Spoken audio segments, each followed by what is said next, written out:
ng Diyos. Pakibigay sa kanila. Hawakan nyo, guys, dear Lord.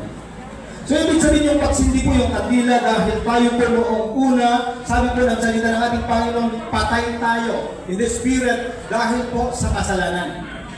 Pero nung tayo nakipag-isa sa Diyos at tinanggap po natin ang ating Panginoon, muling nasindihan yung ating pong spiritual na buhay, nagkaroon na po tayo ng buhay, kaya may liwanag na yung buhay po natin. So, ibig sabihin, symbolize yan po ng pananampalataya ng isang tao. Yung pagsindi ng kandila po natin, yun po, symbolize po ng pananampalataya ng isang tao.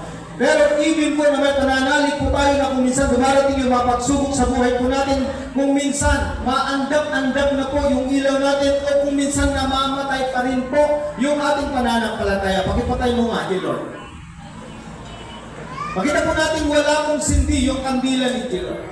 Pero dahil sila'y nagsumpaan at nagmamahalan at yun nga po yung sinabi po ng mensahero po natin kanina, mga kapatid, dun sa Ecclesiastes chapter 4, na sabi niya, mainam yung dalawa dahil kapag nabuwal yung isa ama, itatayo siya ng kanyang kasama. So, ibig sabihin, kapag nabuwal si J-Lord, Desiree, huwag mong pabayaan o huwag mong iwanan, kundi ikaw yung mag-encourage sa kanya upang muling bumangon, tumayo at magkaroon muli ng sindi ng kanyang kandila. Sindihan mo, Des.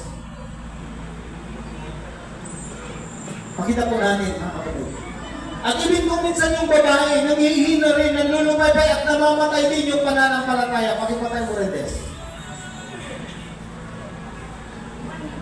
Nakatay yung kanyang kandila. So, ibig sabihin ng hina ng lumaypay. Pero dahil nandyan ka, J-Lord, at alam ko, Pastor, huwag mong iiwanan, huwag mong pababayaan yung babaeng ibinigay ng Diyos.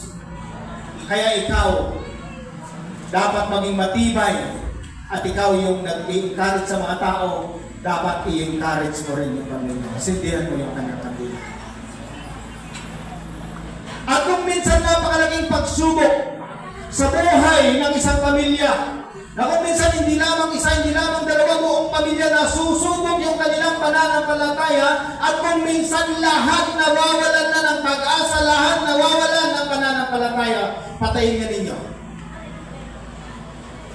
At maaaring dumating yung panahon na nagtatanong ka na sa buhay mo, Lord, bakit? Nagpangamit naman ako sa iyo, Panginoon. Lord, bakit pastor naman ako sa iyo? Bakit may pagsubok pa? Alalahanin mo yung sinabi po ng Panginoon. Jeremiah chapter 33, verse 3.